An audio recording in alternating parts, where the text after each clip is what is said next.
やっほやっほ、イヤホン買ってるかい？ふぐみかんのイヤホンレビューの時間だよ。1万円以下、スイッチ付き、さらに、チタンコートとベリリウムメッキの、異種異形デュアルダイナミック、そして、美しいレジンシェル。そんなワクワクする要素に溢れた、DRI の新作、DRI スターリバー。今日が発売日なんだけど、メーカーの好意でこっそりレビューをこしらえといたぞ。スターリバーは、特殊な仕様の組み合わせが光るイヤホン。まず、ドライバ構成。デュアルドライバ構成のイヤホンはそんなに珍しくないんだけど、それぞれ、異なる振動板を採用したもの、というと話が違ってくる。6mm のダイナミックドライバは、高音域側を、10mm のダイナミックドライバが低音側を担当する。6mm 波、チタンコート、10mm 波ベリリウムメッキの振動板がそれぞれ採用されていて、スターリバーは、高音を過度に装飾しすぎず、それでいて金属質な音もそうでない音も表現できる、チタンコートドライバの印象の強い、高音域と、よく弾み、弾力性があり、それでいて、曇りを感じない低音域を持っている、ベリリウムメッキの個性が強すぎず、それでいて面白みはちゃんと確保した、中音域以下を持ったイヤホンだ。さらに、それだけじゃない。この価格で欲張りなことに、普通のモナカみたいにパーツを接着する樹脂ハウジングではなく、3D プリンタ成形のレジンシェルを持っている。基本的に完全不透明の真っ黒なシェルなんだけど、そこに、メタリックなジェルを流し込んだようなフェイスプレート。フェイスプレートは2式展開。今回は、青と緑のうち、緑色の方を選択したぞ。シンプルで、それでいて美しいシェルデザインだ。パッケージの方も同様にシンプルで必要なものが揃っている。パッケージは、ケースを保護するための最小限の仕様。付属ポーチの中に、すべての付属品が収まる。スイッチを操作するための SIM ピン、それから、掃除用のマイクロファイバークロス、それ以外は一般的なポーチ、ケーブル、イヤピの2点セットだ。今回、手元に届いたものは先行量産品で、製品版にはさらに、角笛イヤピが付属する。角笛は、DRI ブランドの単体販売向けに生産された、上位イヤーピースで、このイヤホンの装着感を、より良好なものに高めてくれるだろう。つまり、イヤーピースは買い替えの必要は基本的にないと思ってよい。付属のケーブルは、プラグ部分の変更ができるタイプじゃないんだけど、最初に 3.5mm アンバランスと、4.4mm バランスが選択できる。インピーダンスが 32Ohm と、通常のスマホでそのまま鳴らすのはちょっと厳しい要求となっているので、最初からバランスのケーブルを選択しちゃった方がいいかもな。逆に言うと、音量が取りにくくても、ノイズが乗りにくいイヤホンを探している人なら、スマホに直接つなげても良いと思う。スマホに直結させたい人は、3.5mm を選ぼう。付属ケーブルは、銀メッキ OFC 線を採用してる。最初のケーブルでもしっかりと能力は発揮できてるけど、低出力なプレイヤーと組み合わせると、少し高音域側が眠たくなりがち。ある程度出力を上げてやると、しっかりと、高音、低音ともにバランス良くなり出すぞ。装着感は良好。癖がなく、厚みも平均的な範疇に収まってるぞ。音が逃げる、ベントホールは内側と上方に開いている。上側のベントホールからは、少し音が漏れるので、音漏れは平均的、といったくらいの印象だ。遮音性は結構高め。なので、集中して人混みの中でも音楽が聴けるイヤホン、と言っていいだろう。そんなわけで、スターリバーは、独特で魅力的なドライバ構成に、さらにスイッチギミックがついてくる。最近氾濫しまくってる良品1万円以下イヤホンの中でも、特に印象に残るスペックを持つイヤホンと言えるだろう。加えて、DRI というブランドの安心感もある。DRI は、ちょうど1万円周辺から以下くらいのラインから、高級モデルまでを展開するブランド。個人的には、トライブリッドの i3 Pro とかおすすめだな。色々ある中華イヤホンの中では、魅力的なスペックとコストのかかった設計を持ってるんだけど、高級メーカーと同じ仕様でも、一周利安い、という、コストパフォーマンスとスペックの塩梅をうまく取ったブランドだ。音色としては、上品なものが多い。パワフルなイヤホンより、繊細なイヤホンが得意なラインナップの印象だな。さて、そんな DRI のブランドの中だと、比較的低価格なスイッチ付きイヤホンはもう1機種あるんだけど、その、先に発売されたスイッチ付きハイブリッドイヤホン、DRI スター C は、スイッチ付きなんだけど、バランスが上品な型に偏っていた。スターリバーも、そんなブランドの特性や、過去のスイッチ付きイヤホンの特性を考えると、上品な型にシフトしやすい印象に見えるかもしれない。しかし、こいつの低音域側ドライバーはベリリウムメッキだ。全体に弾力があって、派手に響く音色を出しやすい振動板。そこに、高音域側を特徴的にしすぎないために、金属音からそれ以外まで、堅実に鳴らせるチタンダイナミックドライバーを組み合わせた1台。結果から言うと、スイッチオールオンで、高音が刺激的すぎず、それでいて衝撃を感じられる音を出す、元気な音もいけるイヤホンになっているぞ。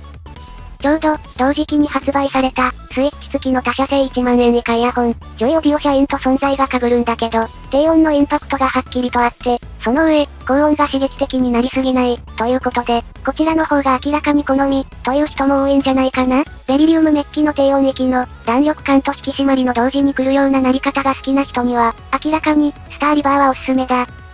スイッチをオフにすれば、もちろん、より落ち着いた感じに鳴らすこともできる。ただ、スイッチオフの状態でも、この重い弾力のあるベリリウムメッキ的低音域はしっかりと仕事をするので、フロア自体が振動するような臨場感は、しっかりと印象として残るぞ。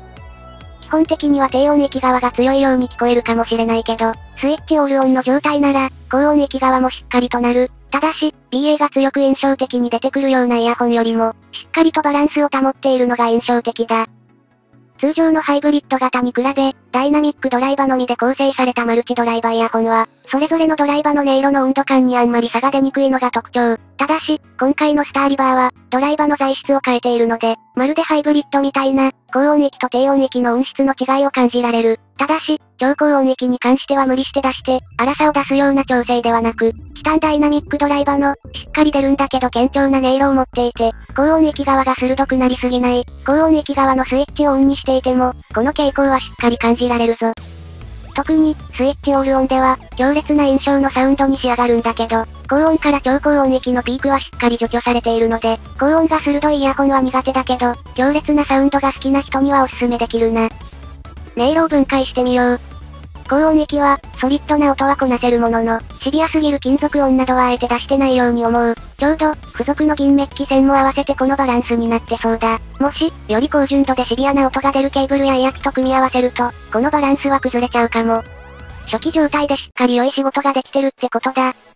中音域、ベリリウムメッキでは、奥行きや厚みを強く感じられる部分なんだけど、ベリリウムメッキ的になりすぎず、かといってつまらなくもなりすぎず、特徴をしっかり残しつつ、何でもこなせる感じになってる。ボーカルは通常の1ダイナミックドライバに比べて、厚みがしっかりあるんだけど、明瞭さも残ってるぞ。そして低音域、ベリリウムメッキダイナミックドライバには、特徴的な低音の響きがあるんだけど、それがしっかり聴ける、ベースが好きな人、サブベースが好きな人の両方に、納得しておすすめできる鳴り方のベリリウムメッキ的低音だ。この厚みを感じるサウンドが、高音域側に行くほど、ベリリウムメッキ的な癖からチタンメッキの堅調な印象に変わっていくのが、スターリバーの面白いところだと思う。また、スイッチは、これらの個性をより抑制的にするためにオフにする、といった感じだな。癖の強い音が欲しいなら、積極的にオンにしよう。実際、出荷時設定ではオールオンのボックスモードになってるからな。というわけで、特徴、価格、使用、快適性、どの面からとっても、この価格帯に強烈なライバルがまた加わった、という印象だな。DRI は同価格帯に、KAI という、レギュラーコラボの1ダイナミックドライバ機をすでに投入していて、そちらも非常に印象的な音を出すおすすめのイヤホンなんだけど、KAI のウォームさとはまた違う、デュアルダイナミックドライバのいいところを引き出したような音色は、スターリバーにまた異なるポジションを与えてくれているに違いないぞ。それから、スターリバーより若干お高い、ノールズ BA を採用した、スター C と比較すると、スターリバーの方が低音側の表現力に優れ、高音は優しいけど、聞き応えがあるイヤホン。先輩のスター C は、より高音域側のシビアな表現に優れたイヤホンだ。1台目に買うなら、スターリバーから始めた方がいいかも。どちらもスイッチ式で、音色を調整できるイヤホンなんだけど、ニュートラル状態の時の印象が、スター C は明らかに高音寄りなので、より幅広く使えるイヤホンを探しているなら、スターリバーがおすすめだ。スター C もいいイヤホンだけどな。そして、近い価格帯、1万円クラスのスイッチ付きイヤホン、ジョイオビオシャインとも比較してみようか。シャインと比較すると、スターリバーのサウンドは常識的な範疇だと思う。シャインはスイッチオフの時こそ常識人の面をしてるんだけど、スイッチオンにした途端暴れ出すからな。もちろん、暴れ出すからこそシャインは良いイヤホンなんだけど、スターリバーの方が、自分で使った時に、スイッチの設定で2度と選択しないモードが生まれなさそうだ。そうそう、それと、せっかくベリリウムメッキの 10mm ダイナミックドライバだから、現在、Amazon で人気になっている、キーウィイヤーズカデンザとも比較してみよう。カデンザはベリリウムメッキダイナミックドライバの特質をよく発揮する、ベリリウムメッキ1ダイナミックドライバイヤホンのスターターとも言えるポジションのイヤホンなんだけど、高音域側の表現にちょっと爪の甘い部分がある、擦れたような音を感じる瞬間があって、そこが価格相応な感じだな。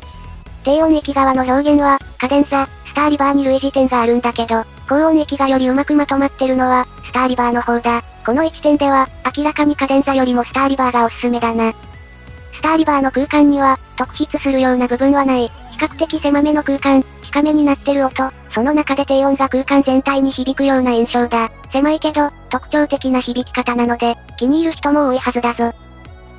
というわけで、低価格ながら、個性的な構成、個性的な鳴り方、そしてそれを調整できるスイッチ付きと、プレイバリューも実力も備えたイヤホン。それが、DRI スターリバーだ。ニア1万円クラスは、ライバルが多すぎる赤い海と化してるんだけど、その中でも泳ぎきれる実力のある、個性と実力と実用性を兼ね備えた一台だと思うぞ。おすすめだ。